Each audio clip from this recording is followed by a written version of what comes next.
العالمين وبه نستعين على أمور الدنيا والدين والصلاة والسلام على أشرف الأنبياء والمرسلين سيدنا محمد وعلى آله وصحبه أجمعين. أما بعد سبحانك لا علم لنا إلا ما علمتنا إنك أنت العليم الحكيم.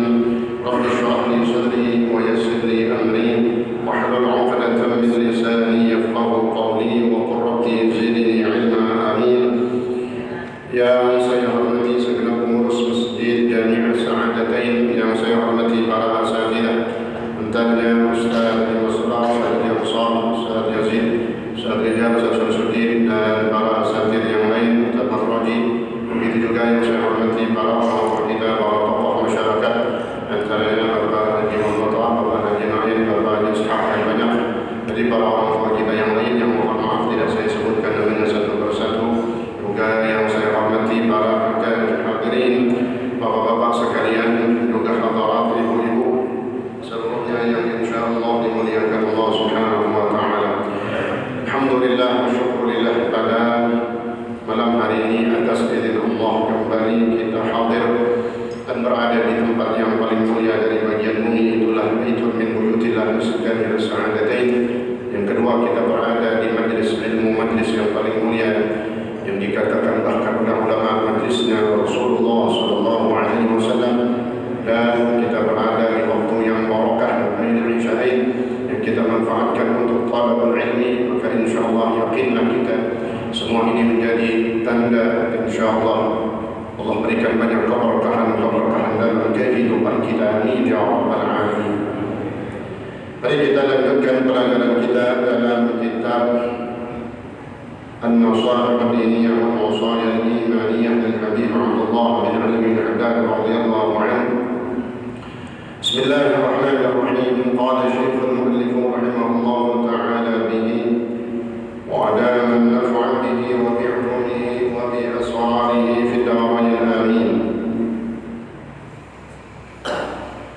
وقال عليه الصلاة والسلام الربا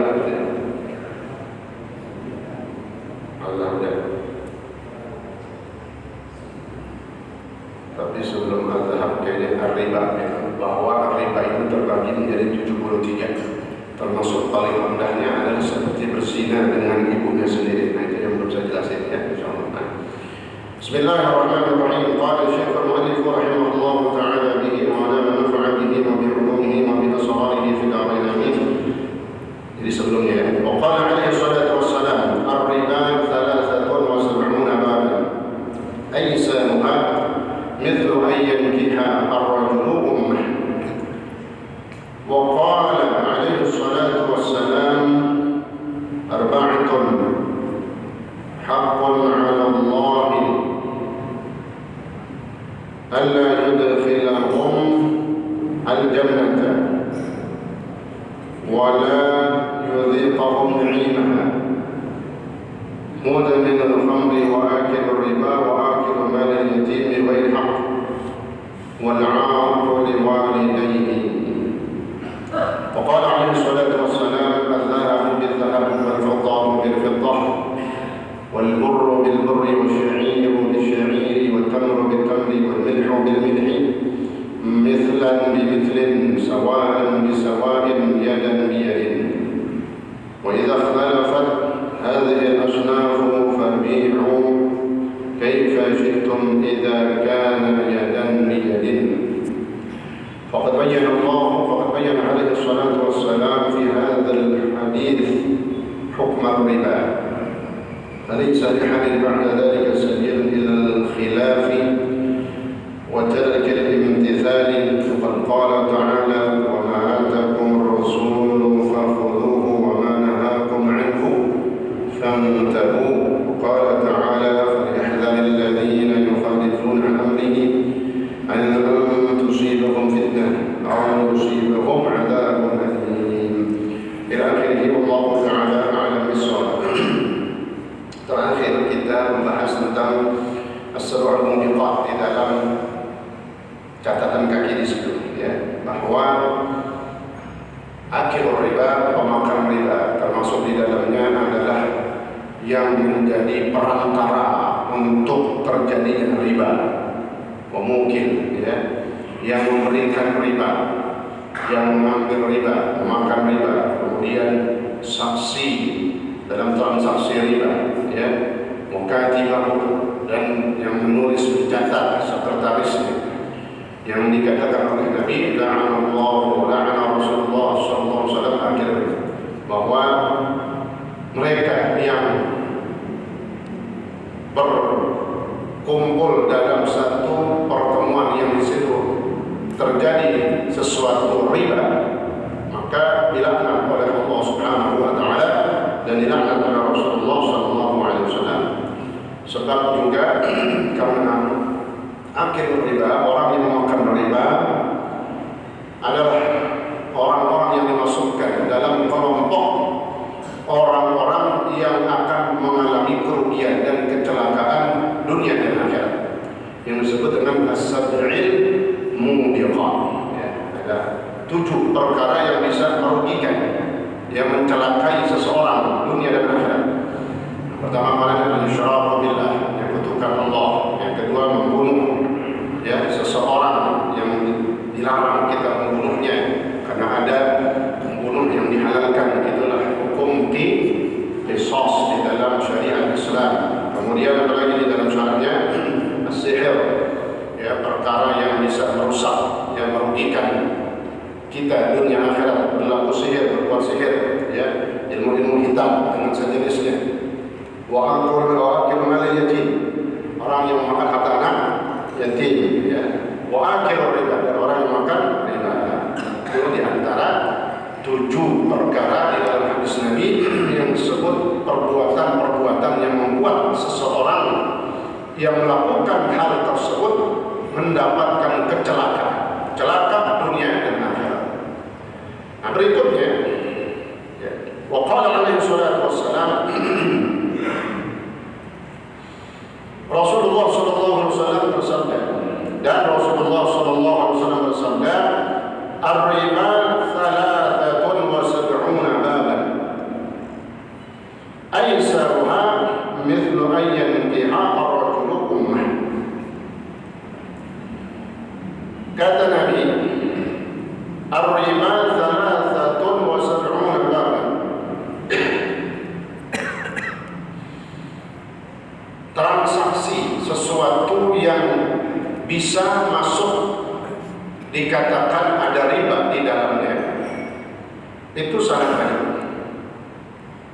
Ar-riba 73 bab, cabang-cabang, macam-macam daripada bentuk transaksi yang di situ ada riba, berjumlah ada 73 pintu, ada 73 celah yang di situ setan bisa masuk untuk membisikkan manusia lalu melakukan riba.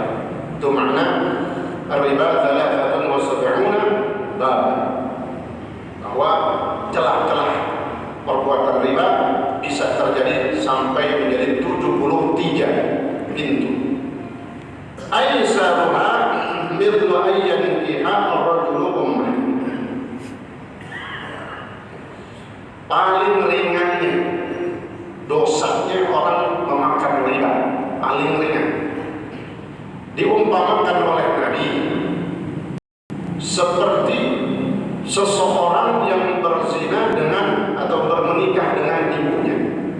Haram, jelas haram, syadidat at-tahrim, sangat diharamkan menikahi ibunya sendiri, ya, sampai dia disetubuhi, menikahinya itu udah hukumnya haram. Nah, itu perumpamaan haramnya sangat haram, ya. Itu paling rendahnya orang makan riba. Seandainya kita melihat sesuatu di situ ada riba, lalu kita menganggap remeh, padahal itu tetap riba, maka dosanya aja paling kecil seperti orang yang menikahi ibunya sendiri.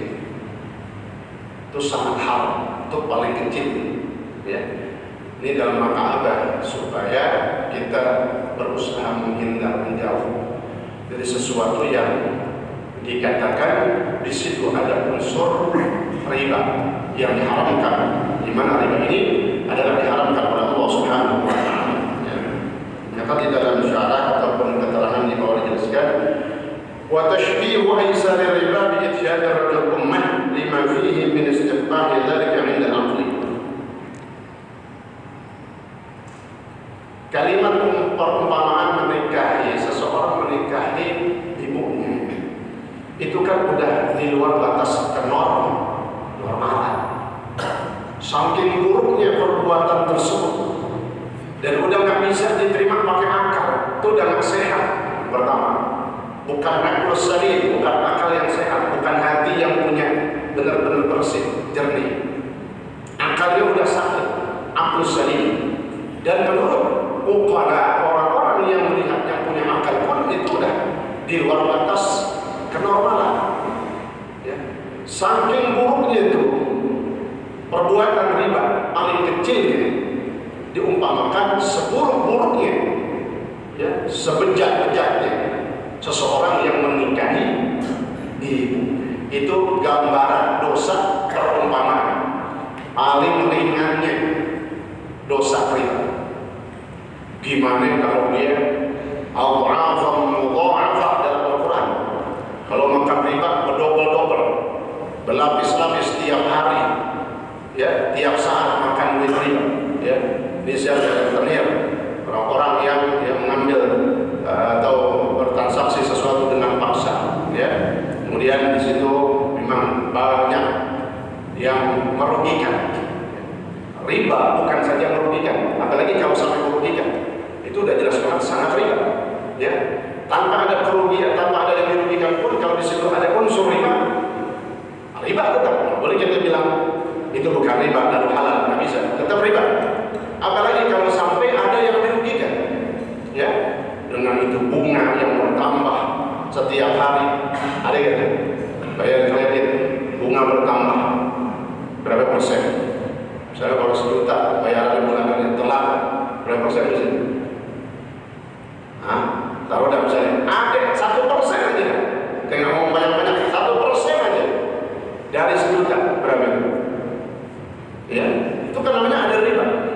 Ya, nah ini hati-hati.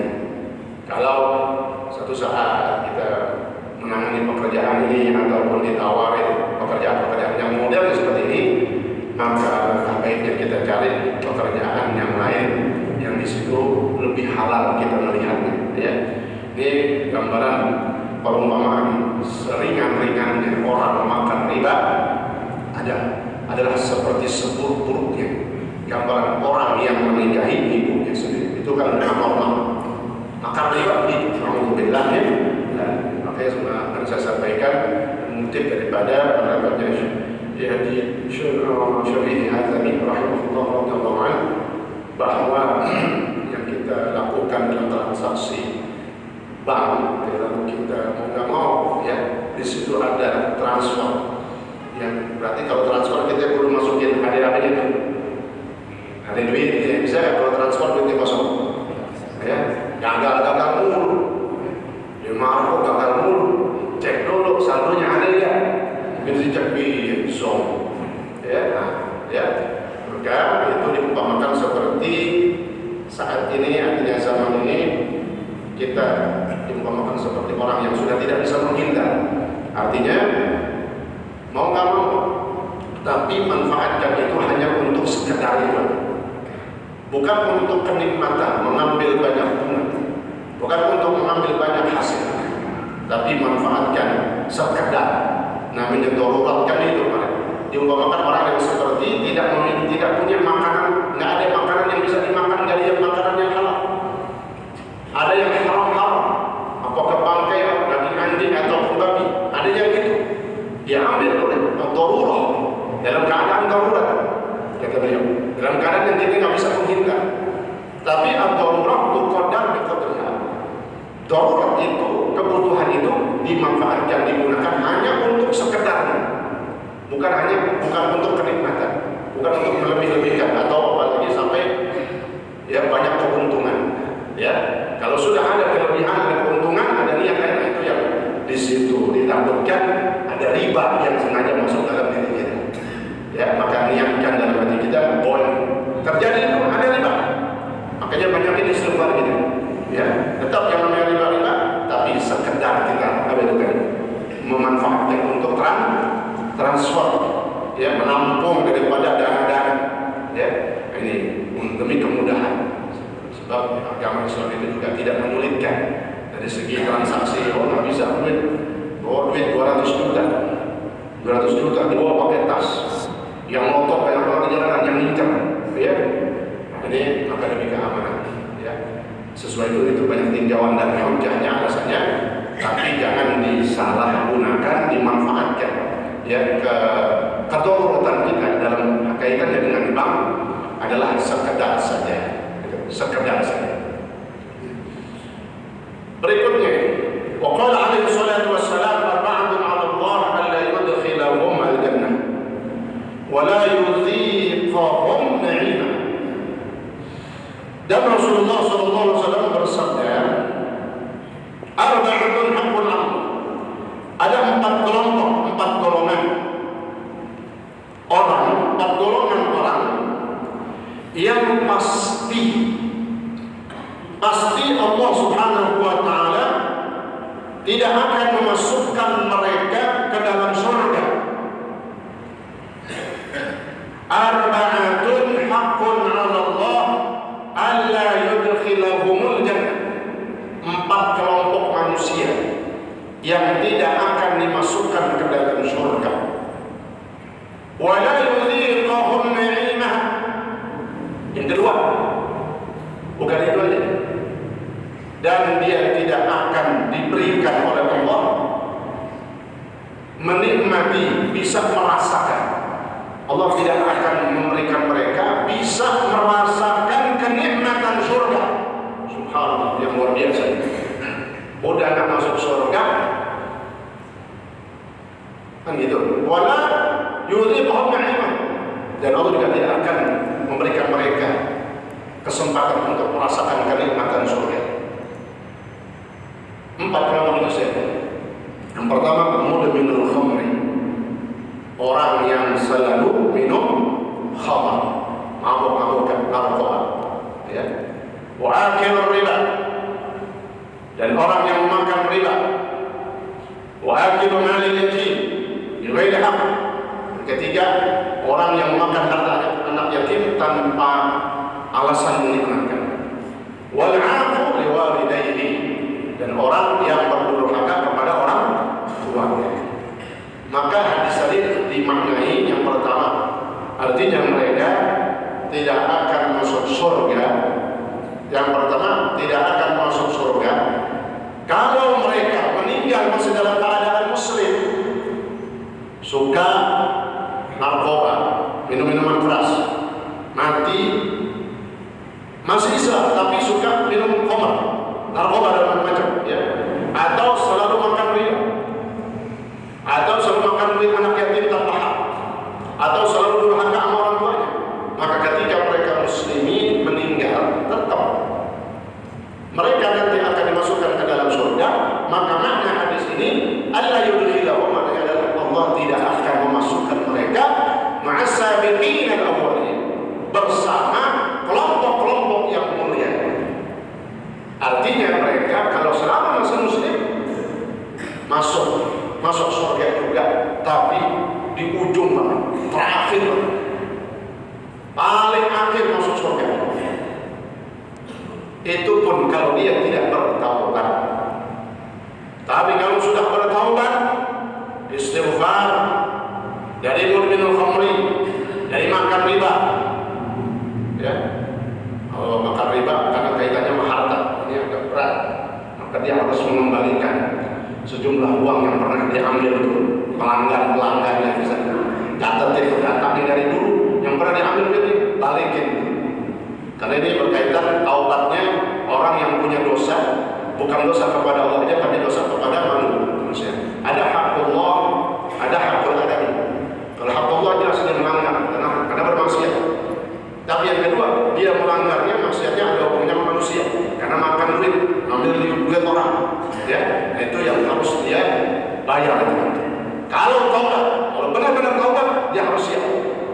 Itu taubat, taubatan nasuha, taubat yang sebenarnya bagi orang yang mau menyelesaikan hubungannya dengan permasalahan hakul alamin. Ya. Wa aqilu mal yatim. Sama bila sudah bertaubat nih, yang minum khamr, yang narkoba udah sadar taubat, istighfar, pokoknya udah soleh, ya, udah ibadah, udah taubat. Yang makan riba udah selesai, taubat dia, tapi harus kembali. Wa aqilu mal yatim, sama makan harta yatim udah bertaubat, benar-benar taubat nasuha. Ini juga sama. Ya, dia harus kembaliin sejumlah uang yang pernah dia makan. Dia harus rinci juga. Waktu ngambil dia, di waktu ngintip dia pintar banget, bisa itu. Teliti banget itu, anu dikentip, data ini. Waktu baliknya juga harus lebih bagus, dilebihin, ya. Ini syaratnya kalau termasuk. Wal aqli walidain. Dan durhaka kepada orang tua. Apabila mereka ini bertaubat kepada Allah Subhanahu wa taala dengan taubatan nasuha, maka bersih. Bisa jadi dia bisa kalau memang di akhir-akhir hayatnya dengan taubatnya, dengan istighfarnya dan nyesalnya. Karena taubat itu kuncinya cuma satu. Yang paling inti taubat itu adalah menyesal. Kalau menyesal, maka dia tidak akan mengulangi lagi. Sampai kata Nabi dalam hadis singkat, at-taubatu an-nadam, atau dibalik dalam riwayat an-nadamu taubah. Taubat itu adalah menyesal. Menyesal itu adalah intinya bertaubat. Apa maksudnya? Supaya orang itu jerah, supaya orang itu nggak ngerjain lagi. Maka intinya orang bertaubat adalah nggak usah pakai diomongin. Udah taubat, tapi masih ngerjain tidak. Taubat itu dalam hati.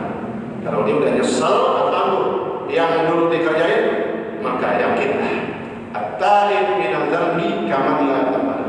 Maka masuk di dalam hadis, orang yang sudah bertaubat dari dosa dan kemaksiatannya berbahagialah. Apa bahagianya? Maka dia bersih seperti orang yang tidak pernah melakukan dosa. At-taib minadz dzambi kaman la dzamba. Orang yang sudah bertaubat maka seperti orang yang tidak punya satu dosa pun. Kaman la dzamba, seperti orang yang tidak punya dosa lagi. Artinya bersih. Ini maka kita manusia kadang-kadang melakukan itu istighfar, taubat kita harus kita kerjain. Harus selalu kita bertaubat kepada Allah Subhanahu wa taala. Maka insyaallah dengan taubat ini ya akan kalau kita lihat dalam satu hadis Rasulullah sallallahu alaihi wasallam, ketika ada orang-orang yang bertaubat dengan sebenar-benarnya taubat yang disebut dengan taubat nasuha atau taubat yang murni, maka Allah sangat senang. Maka Allah sangat gembira. Allah sangat girang ketika ada seorang hamba yang bertaubat kepada Allah Subhanahu wa taala. Itu hamba balik lagi kepada Allah. Allah sangat girang. Girangnya, senangnya Allah dengan orang yang bertaubat melebihi girangnya, senangnya orang yang dapetin barang berharganya yang hilang balik lagi. Ada barang berharga seseorang punya kita, apaan yang paling berharga? Kendaraan, rumah, emas, ATM. Berharga ya ATM? ATM, biar kata gak ada isinya, berharga juga tuh ya. Karena dia mau isi besok kan gitu, masih berharga. Apa yang jadi berharga itu? Hilang, balik lagi tuh, ada yang nemuin, ada yang balikin.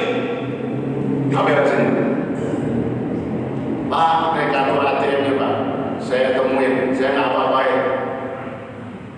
Kira bener dicek sama di masjid. Kira udah seminggu tuh kartu ATM misalnya, ataupun motornya. Ketika ada orang yang kehilangan barang berharganya, lalu dia dapetin lagi, girangnya kayak apa itu? Subhanallah, Nabi menggambarkan girangnya Allah, senangnya Allah lebih senang daripada senangnya orang yang dapetin barangnya balik lagi itu. Subhanallah. Berarti maknanya apa dalam hadis ini? Oh, penyakit kita disuruh balik kepada Allah Subhanahu wa taala, kembali kepada Allah. Maka banyak istighfar. Ada sayyidul istighfar yang baca pagi 3, sore 3. Ada istighfar biasa, Astagfirullahaladzim. Kemudian ada sholat awabin, habis apa nih? Maghrib sampai isya, ya. Ada sholat awabin yang disebut dengan sholat duha. Banyak pengertian daripada dua sholat awabin, maka di mana kita melakukan seandainya kita nggak sempat melakukan sholat awal ini karena kita ngaji, ya, maka pernah saya sampaikan, pakai itu caranya ulama supaya kita bisa tetap kerjain sholat awal habis maghrib, nggak pernah ketinggalan meskipun kita ngaji. Maka 2 rakaat ba'diyahnya masukin juga niat sholat sunnah awal, sholat sunnah maghrib rakaatain ba'diyatan wa sunnatal awwabin rakaatain lillahi ta'ala. Saya pernah sampaikan, saya ingetin supaya kita nggak ketinggalan sholat awal. Dalam rangka menunjukkan kita benar-benar orang-orang yang akan dan terus kembali kepada Allah Subhanahu wa taala sampai kita meninggal insyaallah dalam keadaan husnul khatimah, dalam keadaan bertaubat, dalam keadaan sudah banyak taubat, dalam keadaan beristighfar kepada Allah Subhanahu wa taala. Berikutnya, wa qala alaihi salatu wassalam al-dhahab bil-dhahab wal-fiddah bil-fiddah wal-burr bil-burr wash-sha'ir bil-sha'ir wat-tamr bil-tamr wal-milh bil-milh bil-mithlan bi-mithlin sawa'an bi-sawa'in wa yadan bi-yadin. Hadis berikutnya masuk di dalam contoh-contoh riba. Wa qala alaihi salatu wassalam, Rasulullah sallallahu alaihi wasallam bersabda, dalam sabda Nabi ini atau dalam hadis Nabi ini, Nabi mencontohkan ya transaksi yang tidak ada unsur riba. Berarti kalau keluar jalur tidak memenuhi syarat, maka dia masuk dalam riba. Al-dhahab bil-dhahab, orang yang jual belinya barter, emas pakai emas, maka syaratnya emas harus dengan emas. Wal-fiddah bil-fiddah, barter jual beli perak harus pakai perak, ya. Wal-burr bil-burr, gandum dengan gandum, wasyair bisyair, tepung dengan tepung. Ini contoh-contoh ya naqdiyah wal ta'miyah, barang yang bisa dijual dengan barang makanan. Kalau bur kan gandum, itu makanan pokok. Wasyair, tepung dengan tepung, ya. Ada tepung beras, ada tepung apa lagi? Ada tepung ketan, ada tepung terigu dan macam-macam. Ya, ini jenis. Kalau sistem jual belinya dia pakai barter, ya. Tapi sekarang masih ada yang barter. Ini seandainya terjadi itu. Tapi kalau kita langsung beli terigu nih 12.000, itu bukan riba. Namanya beli yang tidak ada unsur riba, ya. Itu namanya jual beli. Sehingga dibedain, wa ahallallahu al-bai'a wa harrama ar-riba. Dan Allah mengharamkan bai', jual beli. Mana contohnya? Nih, saya beli terigu sekilo berapa ya Pak? Ini itu namanya bai', halal. Saya beli nih gandum berapa ya? Sekilo. Kalau pakai kiloan atau pakai literan kan sama dia. Beras ada yang dileterin, ada yang pakai kilo. Beda-beda itu, ya. Saya beli ini, ya, emas. Pakai apa? Saya beli emas. Pakai duit. Saya beli ini segram berapa? 2 gram ya. Dia disebut baik, dan baik ini halal. Wa harrama riba, dan Allah mengharamkan riba. Nah, mana riba? Yang nanti, ya. Kalau yang dalam contoh Nabi ini barter jual beli dengan sesama barang, tapi yang tidak ada riba. Emas harus pakai emas, perak harus pakai perak, ya. Gandum pakai gandum, tepung dengan tepung. Wa tamru bil tamri, korma dengan korma, mau barter. Wal milh bil milh, garam dengan garam. Apa syaratnya? Harus 3. Yang pertama, mithlan bi mithlin. Ini sekedar kita tahu aja, ya, karena ini nanti bisa saja terjadi, ya, dalam satu keadaan kita nggak punya duit, habis semua duit, lalu yang punya barang kita semua, kita putus sama dengan satu, ya. Nah, ini kita bicara sesama jenis. Emas harus pakai emas. Nah, syaratnya tadi yang pertama, emas mithlan bi mithlin, maka dia harus sama jumlah beratnya atau liternya kalau pakai liter. Ya, nih 1 gram atau 2 gram emas dengan 2 gram emas itu boleh. Ya, mithlan, ukurannya harus sama. Sawaan bi sawain. Jadi kalau sesama jenis itu maksudnya harus sama. Seragam emas. Kalau gandum 1 kilo gandum dengan 1 kilo gandum. Ya. Meskipun kan nanti jenis bedanya ada. Kan gandum macam-macam. Ya. Wasyair bi syair. Tepung dengan tepung. Jadi ukurannya harus sama, timbangannya bersama atau takarannya, letarannya. Sawaan bi sawain. Yang kedua, ya, harus saat itu juga. Itu transaksi nggak boleh meninggalkan salah satu dari kedua orang ini. Nggak boleh meninggalkan kecuali udah selesai. Harus saling memegang barang itu dan selesai transaksinya. Nggak ada yang belum kelar. Selesai. Kalau memenuhi syarat emas dengan emas, perak dengan perak, dan yang tadi itu nanti itu korban dengan korban, maka harus sama jumlah beratnya ataupun timbangan atau literannya. Begitu juga harus diserahkan langsung saat itu, ya. Atau dan yang ketiga juga harus sudah selesai. Tidak ada, ya, salah satunya belum terima, yang baru bawa yang satu baru bawa yang satu entah belakangan, maka nggak bisa. Jadi kalau transaksi yang seperti ini dengan sesama jenis, dia harus memiliki 3 syarat. Ya, ukurannya, timbangan yang beratnya harus sama, harus selesai di situ, saling memegang, taqabud namanya. Ya, kemudian jangan sampai berpisah. Lalu keduanya ada yang belum pegang barang. Itu kalau sesama jenis. Wa idza ikhtalafa, kita lihat dalam hadis berikutnya. Hadhihi al-asnaf bi'u kaifa syi'tum idza kana yadan biyadin. Ya. Maka apabila sekarang bicara kalau emas dengan perak, ya kan itu bisa aja. Ya. Aku punya tepung nih, itu punya apa? Punya gandum. Ya. Wa idza ikhtalafa hadhihi al-asnaf fabi'u kaifa syi'tum idza kana yadan biyadin. Apabila barternya berbeda jenis, jelas saya kalau tadi emas-emas, perak-perak dan seterusnya. Apabila yang satu emas, yang satu perak, ya, kemudian yang satu gandum, ya, tukar dengan tepung jagung, ya, atau tepung jagung dengan korma. Apabila berbeda, fabi'u kaifa syi'tum idza kana yadan biyadin. Apabila berbeda, kan jelas beda. Timbangan emas harganya segram dengan perak segram beda kan? Beda banget.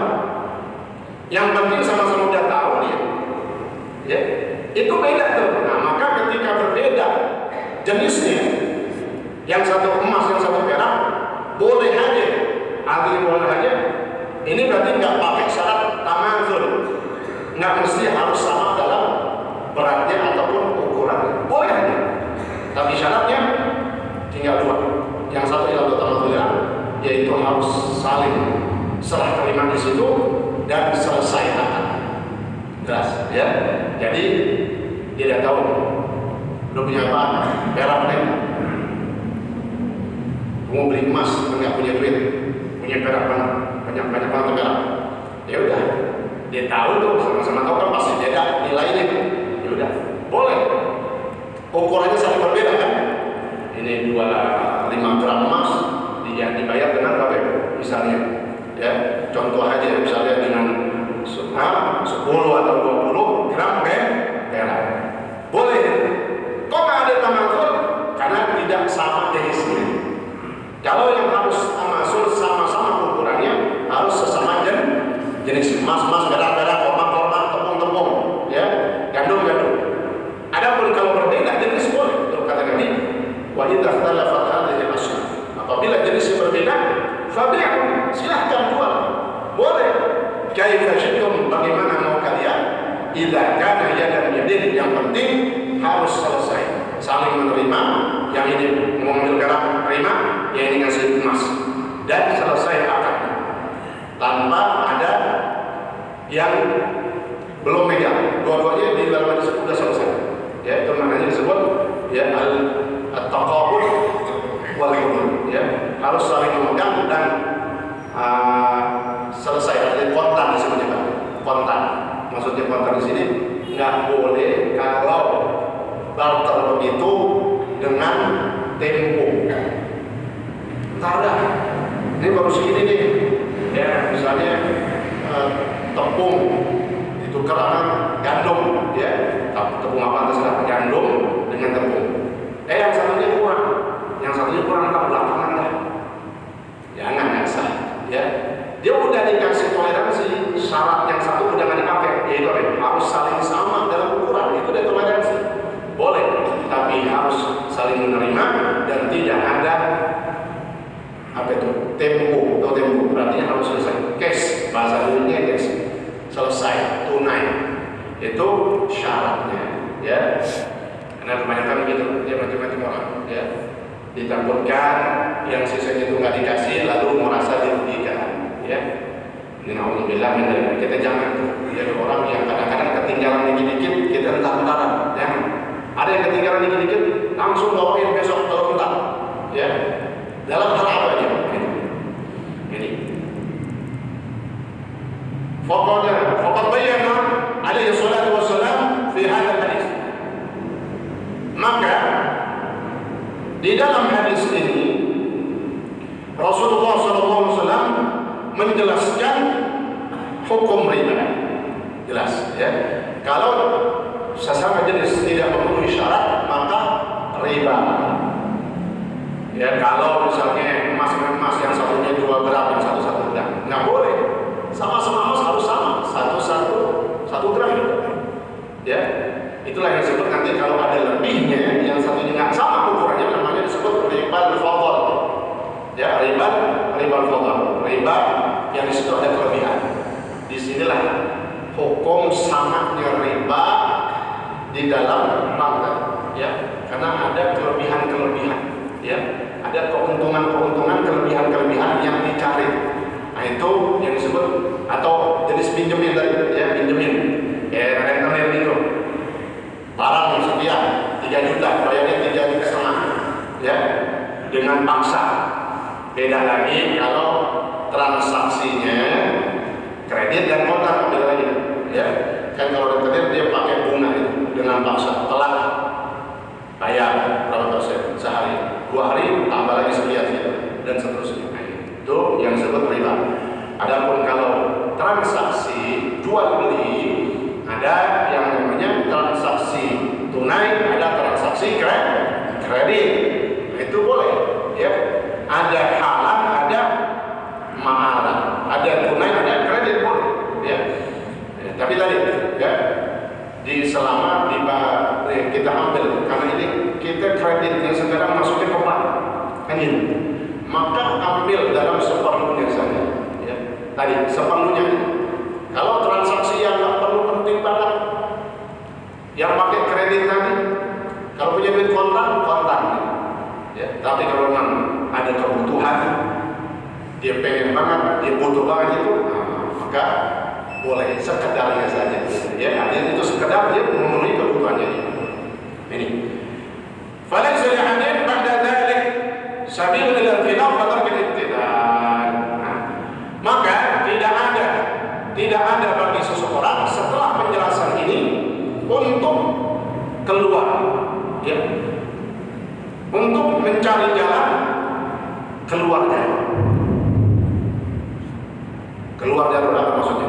Ya, dia dibilang jangan melakukan riba, malah dia ambil riba, jangan. Ya udah jelas hukumnya, ancamannya udah jelas. Watar kira cerita, ya nggak boleh juga bagi seseorang dengan hadis ini jelas bagi dia nggak boleh mengabaikan perintah Allah Subhanahu Wa Taala. Kalau larangan riba, jauh itu, ya. Wa qad qala ta'ala wa ma atakum ar-rasul fakhudhuhu wa ma nahakum anhu fantahu. Ditutup dengan firman Allah Subhanahu Wa Taala, maka dibawa oleh Rasulullah. Awa ma'atakum ar-rasul, apa yang didatangkan oleh Rasulullah kepada kalian, fakhudhuhu, ambil. Ya, hukum-hukum yang halal ambil. Kalau yang diharamkan jauhin. Wa ma nahakum anhu fantahu. Apa yang dilarang oleh Rasulullah maka jauhin. Ya, khususnya masalah riba. Wa qala ta'ala dalam ayat lain, falyahdhar alladziina yukhalifuna amrih. Maka hendaklah orang-orang yang melawan perintah Allah, hendaklah dia berhati-hati. Berhati-hati dari apa? Ditimpa mereka dengan satu musibah atau satu azab yang sangat pedih. Jangan sampai kita berani menghalalkan sesuatu yang sudah diharamkan Allah. Riba tetap haram, apapun ya, nggak boleh kita menghalalkan sesuatu yang diharamkan oleh Allah Subhanahu wa Ta'ala. Ya, maka kita berhati-hati. Dari kehati-hatian itulah tadi maka timbul dalam qawaid fikih, darurat saja dan darurat diambil sekedarnya, ya. Dan itu terus kita lakukan sesuatu dengan istighfar kita dan taubat kita kepada Allah Subhanahu wa Ta'ala. Ya, ini besoknya itu penjelasan yang tadi, ya. Faman ta'ala ala bid'ah wa fiddah bi fiddah wa qurran bi qurran wa dharra bi dharra tamam lazina ayakuna dzalik mithlan mithlin. Ya, saya jelasin terakhir. Maka siapa yang jualannya barter emas, perak, gandum, jurrah, ya, tepung jagung dengan jagung, korma dengan korma, maka wajib harus dengan mahlah mithlin, ya, harus sama, ya, dan harus dia memegang kedua-duanya, jangan sampai ada salah satunya tidak memegang barangnya. Baik, kalau penuh, maka apabila berbeda jenisnya, kalburah, ya, gandum dengan jagung atau jagung dengan korma, boleh aja. Beda jenis, jazah, boleh ada saling melebihi, ya. Wajib, tapi wajib at-taqabbud fil hal. Wajib saat itu juga dua-duanya megang barangnya, ya. Fil bab roman wa masail katsirah. Di dalam bab ini, ya, banyak cabang-cabang dan permasalahan yang berkaitan dengan riba, di mana tempat pembahasan ini mahal kutubul fiqh. Tempat pembahasan ini adalah dalam kitab fikih, di dalam kitabul muamalah. Wa hadza jumlatul qaul fi dzalika, ini termasuk secara global, ya, kita diajarkan, diberitahu oleh muhaddats bagaimana hukum riba dengan gambaran-gambaran secara global. Adapun secara rincinya baca dalam kitab Yaqutun Nafis dari bawah, di kitab andalan di dalam kitab Hadramaut, ya, ini pasti orang baca muamalahnya di sini. Di sini cabangnya kalimatnya luar biasa, ya, mudah. Ini dalam kitab Yaqutun Nafis. Allah Ta'ala a'lam bishawab. Al-Fatihah. A'udzu billahi minasyaitonir rajim. Bismillahirrahmanirrahim. Alhamdulillahirabbil alamin arrahmanir rahim maliki yaumiddin. Iyyaka na'budu wa iyyaka nasta'in. Shiratal mustaqim. Shiratal ladzina an'amta 'alaihim.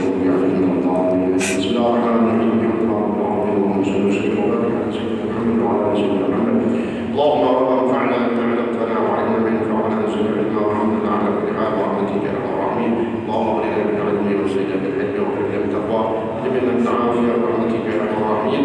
صلى الله على سيدنا محمد وعلى اله وصحبه وسلم. الحمد لله رب العالمين. السلام عليكم